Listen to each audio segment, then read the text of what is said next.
नतीजे और future plan पर बात करने के लिए हमारे साथ जुड़ रहे हैं कंपनी के एमडी सतीश पै जी। सतीश जी, बहुत स्वागत है आपका सीएनबीसी आवाज़ पर। सुप्रभात। सबसे पहले सवाल तो यही होगा कि शानदार नतीजे आए, इसके पीछे के कारण क्या रहे, साथ ही फाइनेंशियल ईयर 26 के लिए आपका गाइडेंस क्या होगा?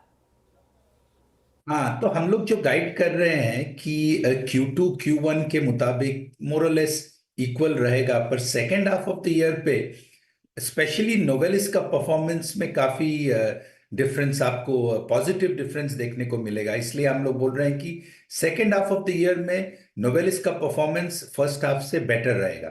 तो अगर आप कंबाइंड देखें, हिंडाल्को इंडिया का परफॉर्मेंस इस पूरे साल में काफी स्ट्रांग रहना चाहिए। और नोवेलिस का जो आप देख रहे हैं Q1, हम लोग बोल रहे हैं कि बॉटम आउट हो गया, Q2 Q1 के मुताबिक इक्वल रहेगा, पर second half of this year पे नोवेलिस का परफॉर्मेंस इंप्रूव होगा। ओके।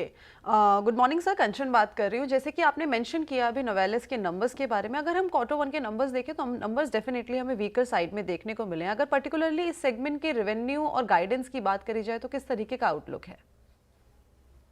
तो तीन पर्टिकुलर पॉइंट्स पे मैं बात करूंगा नोवेलिस के लिए। तो अगर आप एंड मार्केट डिमांड देखें तो कैन का डिमांड स्पेशली यूएस में काफी स्ट्रांग है। तो एंड मार्केट डिमांड यूएस पे कैन स्ट्रांग, ऑटो भी काफी रेजिलियंट है यूएस पे।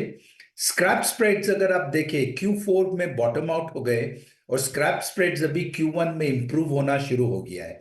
तो Q1 में जो इंप्रूवमेंट आए थे स्क्रैप स्प्रेड्स में, वो Q2 और second half of the year में इट विल कंटिन्यू। तो स्क्रैप स्प्रेड्स अभी इंप्रूवमेंट ट्रेंड हमें दिख रहा है। और तीसरा, नोवेलिस में एक काफी एम्बिशियस कॉस्ट रिडक्शन प्रोग्राम उन्होंने शुरू किया है, जो इस साल run rate 100 million cost savings देगा।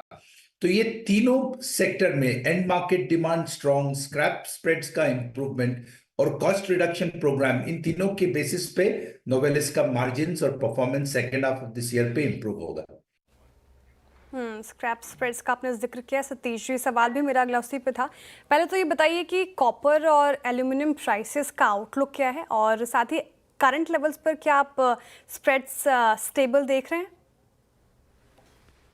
हाँ, अगर आप देखें एल्यूमिनियम और कॉपर दोनों के प्राइसेस अभी काफी स्ट्रांग, ये बहुत अनसर्टन एनवायरनमेंट पे एल्यूमिनियम और कॉपर का प्राइसेस काफी फर्म रहे हैं, क्योंकि सप्लाई डिमांड काफी टाइट है और एंड मार्केट डिमांड भी इट्स होल्डिंग। माने एल्यूमिनियम का डिमांड कम नहीं हुआ है, कॉपर का डिमांड तो बढ़ते जा रहा है।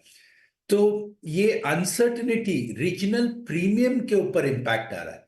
अगर आप एल्यूमिनियम के रीजनल प्रीमियम्स देखें तो जापानीज प्रीमियम अभी $120 पे चल रहा है और यूएस प्रीमियम $1,500 चल रहा है। तो ये टैरिफ और अनसर्टनिटी एल्यूमिनियम प्राइस पे उतना फ्लक्चुएशन नहीं हो रहा है, पर रीजनल प्रीमियम्स पे काफी फ्लक्चुएशन हो रहा है। वेल, तो ये बात तो हो गई स्प्रेड के ऊपर। इस टाइम पे हम ग्लोबली देखें तो काफ़ी सारे हेडविंड्स हमें देखने को मिल रहे हैं, स्पेशली अगर हम मैक्रो एनवायरनमेंट देखें, काफ़ी अनसर्टेनिटी है। क्या लगता है नोवेलिस के लिए और हिंडाल्को के केपेक्स प्लान जो है यहाँ पे इम्पैक्ट होते हुए नजर पड़ सकते हैं?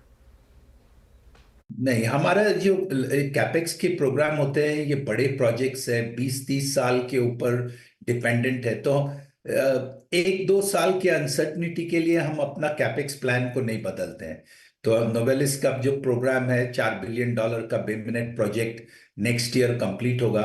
और हिंडाल्को का हम लोग ने जो 40-50 हजार का कैपेक्स प्रोग्राम अनाउंस किया था, वो इस साल का कैपेक्स हम लोग 8,000 करोड़ स्पेंड कर रहे हैं। और अगले आने वाले 2-3 साल पे हमारा जो प्लान्स है वो हमें कोई चेंज नहीं करने का प्रोग्राम है। Okay, noted Satish ji. सतीश जी, पहले जब आपसे बातचीत हो रही थी तो नोवेलिस के आईपीओ की प्लानिंग कर रहे हैं आप, क्या अब आईपीओ जल्दी दस्तक देगा? नहीं, अभी हमारा नोवेलिस का जो प्रोग्राम है वो बे मिनट के प्रोजेक्ट को खत्म करना है, उसके बाद नोवेलिस के प्रॉफिटेबिलिटी को इम्प्रूव करना है। तो इन दोनों चीजें पे हमारा अभी मैनेजमेंट का फोकस है। अभी हमारे पास आईपीओ के लिए वक्त नहीं। Okay, thank you so much Satish ji हमारे साथ जुड़ने के लिए, and all the best for future growth. Thank you so much for joining us today.